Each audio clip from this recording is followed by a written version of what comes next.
ഇവിടെയുള്ളവർക്ക് പലഹാരം എന്തായാലും കുഴപ്പമില്ല ചിക്കൻ കറി ഉണ്ടെങ്കിൽ. അപ്പം ഞാനൊരു തട്ടിക്കൂട്ടിയ ഒരു പുട്ടും ഒരു ചിക്കൻ കറിയാണ് ഉണ്ടാക്കാൻ പോകുന്നത്. പുട്ട് കുഴച്ചെടുക്കാം. ആദ്യം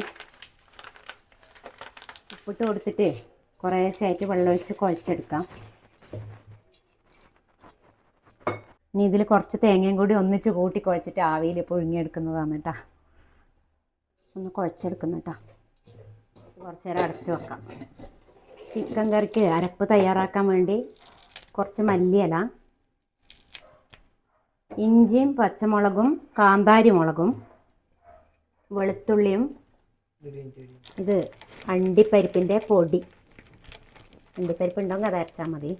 ഇതൊന്ന് അരച്ചിട്ട് എടുത്തിട്ട് വരാം. കറി ഉണ്ടാക്കാം. സ്റ്റൗ കത്തിക്കുന്ന എണ്ണ ഒഴിച്ചു കൊടുക്കാം.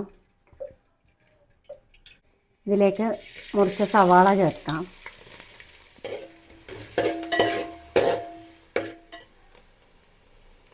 ആയിട്ടില്ല, കുറച്ചും കൂടി ആവാനുണ്ട്.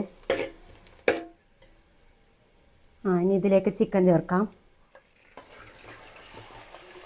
ഇതിലേക്ക് ഉപ്പും മഞ്ഞളും ചേർത്തിട്ട് വേവിച്ചെടുക്കാം. ഇത് അടച്ച് വെക്കാം. ഇനി ഞാനില്ലേ ഇത് വേവുമ്പോഴേക്ക് പുട്ട് വേവിക്കുന്നു. 3 ബർണർ സ്റ്റൗ ഞാൻ 1 മാസത്തിൽ കൂടുതലായിട്ടോ വാങ്ങിയിട്ട്. ആദ്യമെല്ലാം കുറച്ച് ബുദ്ധിമുട്ടായിരുന്നു. എനിക്ക് എൻ്റെ പൊസിഷനിലും വ്യത്യാസമല്ലേ. അപ്പോൾ പെട്ടെന്ന് ജോലി തീരും രാവിലെ. ഞാൻ ഇതിലേക്കൊന്ന് അരപ്പ് ചേർത്ത് കൊടുക്കുന്നു കേട്ടോ.